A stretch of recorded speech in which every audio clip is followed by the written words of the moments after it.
All right, so I'm just going to go ahead and reopen my basic skeleton underscore characterize. I went ahead and characterize everything that I could, right? So all the my shoulder joint here has been characterized. All my hand joints have been characterized. So I'll go ahead and go to character control window and create my rig. So it's blue box control rig, create. I can also create a control rig from the characterization tool. It will do the same thing. It will take a few seconds because Maya has quite a bit of work to do when creating a control rig. Maya created a control reference, which is the top node, created a bunch of effectors, and it's important to see that it created the effectors for all the left hand, right, which are the ones that I've characterized. So if Maya knows what to do with the joints, meaning it's one of those joints that are, undefined here, but that Maya, is part of the solver, then Maya will go ahead and create an FK joint and an effector. So my shoulder here will be the same thing. My shoulder will not have an effector.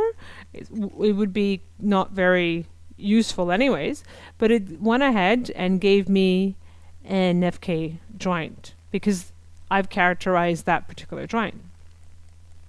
Before we go any further and before we really start animating, the one thing that's important to know with HIK is that it's not very good with the undo cue, right? If I'm in a regular Maya session and I'll just go ahead, right, and create two spheres, right?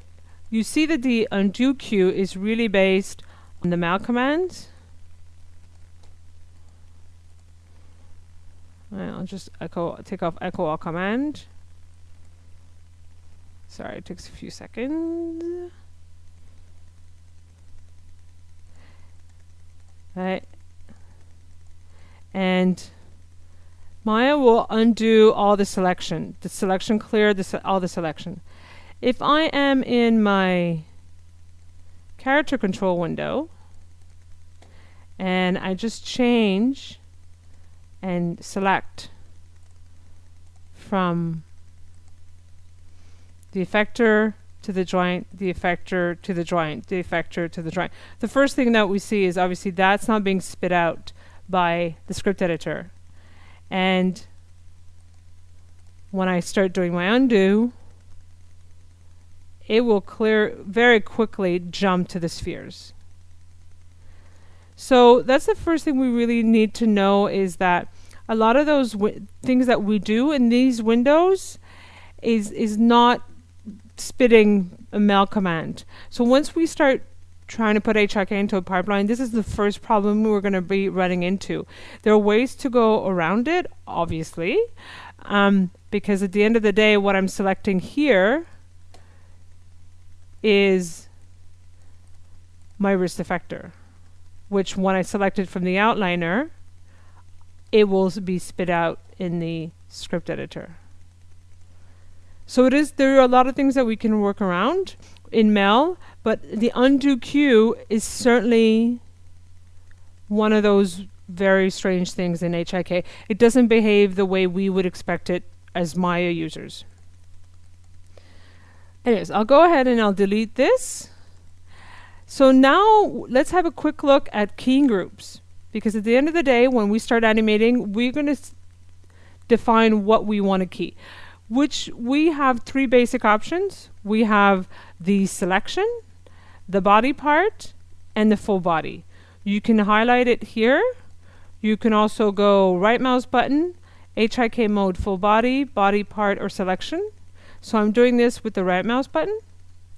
I have a little star here that tells me what I'm in.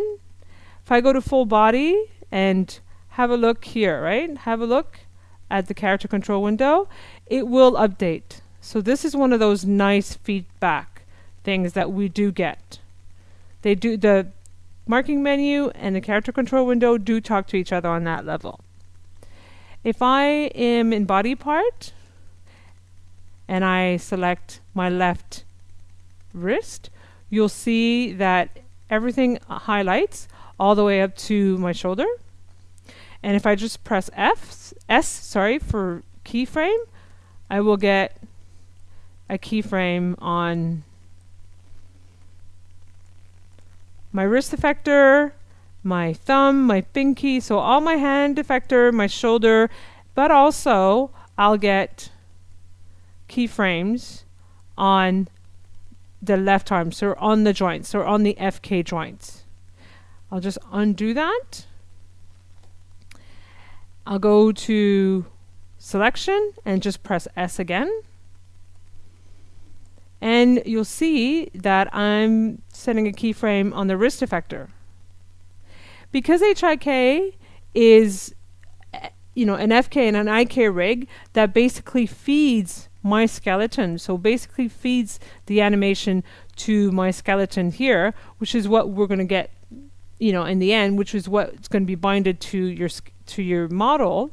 It's not a good idea to work in selection mode because of that reason. Because when we set a key, you want it to set on the IK and on the FK. So selection mode is not something I would recommend unless you really know what you're doing. If I undo this, and if I go to in the full body mode, you'll see that everything gets highlighted.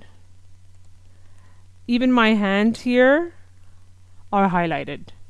And if I set a key, I will have keyframes on really everything.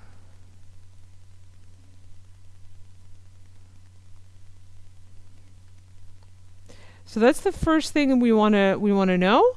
So now that we've had a quick look at the keying group and the control rig, we're going to continue with the pinning and the translation in the next lesson.